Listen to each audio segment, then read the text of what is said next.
Today I'm going to be talking a little bit about anxiety, and I'm going to be linking anxiety to gut health. So I am super excited about this topic because I come from a background of mental health, because I'm a therapist, and that training and helping people sort out chronic mental health issues is near and dear to me. And I've also struggled pretty significantly with anxiety, and this is really the first time I've talked about it on video. So I'm really excited to start to share with you and hopefully form new connections in your mind about the link between anxiety and gut health.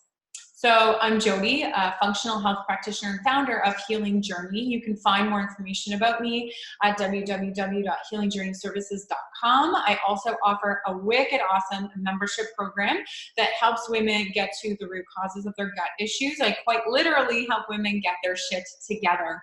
So this is going to offer lab testing.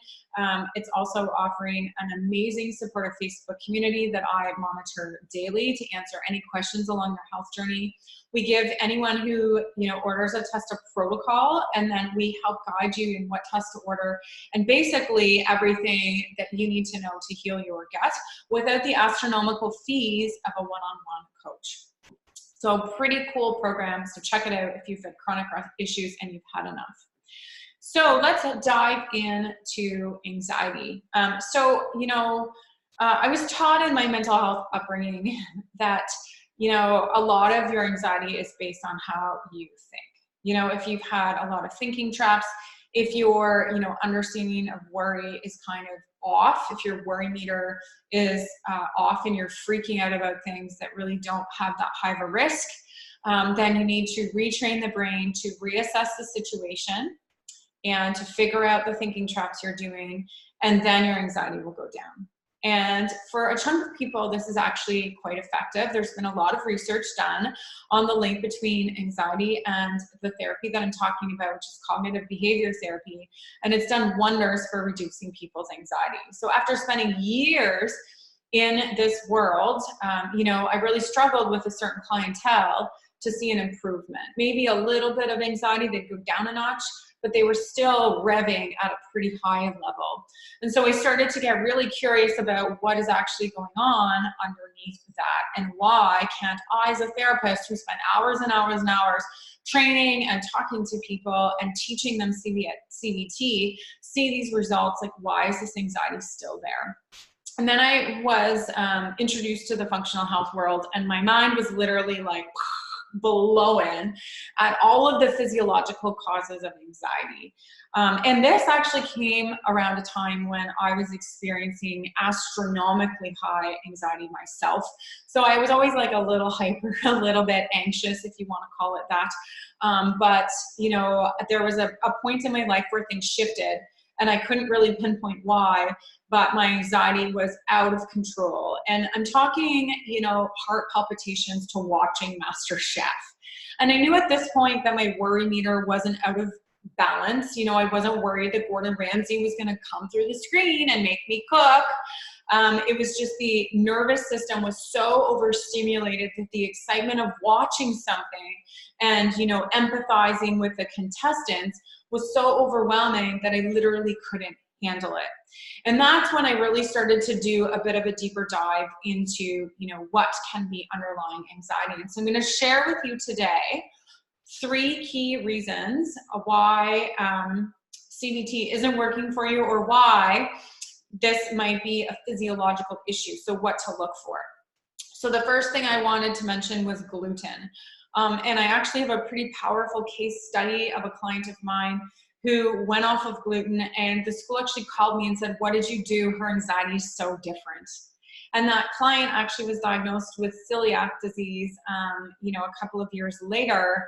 And so you could definitely see the link between the celiac and the anxiety. It was actually crazy.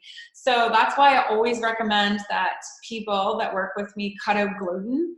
I've done videos on gluten, and I'm going to do more videos on gluten, but in relation to anxiety, if you are having an immune response to gluten, that immune response stress is going to just wreak havoc all over your body, including creating anxiety.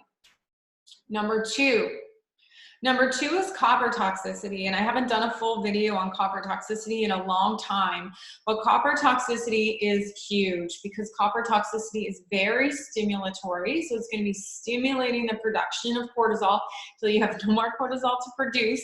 It's also going to be impacting dopamine. It's very excitatory, and so you're going to experience crazy amounts of anxiety.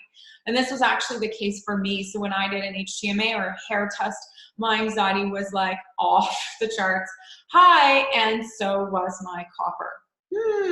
Maybe there's a link.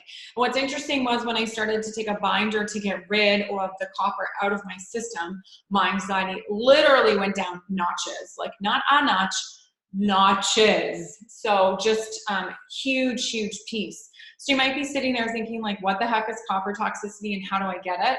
So you can get it if you have Lyme's disease. You can get it if you have certain parasites that are going to cause copper toxicity. You can also get it if you've been on the birth control pill or any sort of birth control at all, because what happens is it creates estrogen dominance, and then estrogen raises copper, and so you've got tons of copper being stored in your body. So even if you've been off the pill or off birth control for years, if you took it for a chunk of time, that was enough for the copper to accumulate, and your body is not going to be able to naturally release it because it's so exhausted from the copper that's already there. And so that's a huge, huge missing link for a lot of people. Number 3, also near and dear to me, is mold.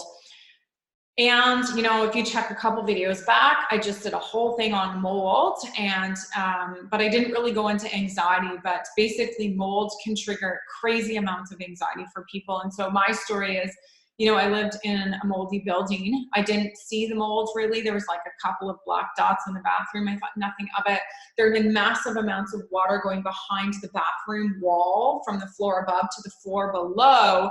And that was enough to trigger mold toxicity within me. And so that created a whole host of anxiety. So I'm telling you this because you don't need to see the mold for it to cause anxiety. Then move to a new place where, you know, just been gutted about a year ago, and I figured there was no mold there, and there was, and crazy amounts of anxiety there as well. Like I would just spend all day stressing about being busy and doing stuff, and it really wasn't making sense because I had no deadlines for the stuff that I was stressing about. And literally when I moved out of this place, like within a couple of days, my anxiety went down a notch again. Right? So these are 3 examples of links to your anxiety, and, you know, how your anxiety can be linked to gut issues because mold grows in the gut. Copper affects, you know, yeast overgrowth. Copper is going to be affecting digestion. The more copper toxic you are, the more parasites you are. So there are definitely lots and lots of links, and gluten obviously destroys the gut. So lots of links between the specifics of your gut health and your gut dysfunction and how that can connect to anxiety. And I didn't even go over the gut-brain connection, which is a whole other thing, right? So I'd love to hear from you because I'm planning on doing a lot more discussion about anxiety, about what your experience has been with anxiety, if you have anxiety and gut health, and if these ideas that I'm talking about today, are they new for you? So let me know below.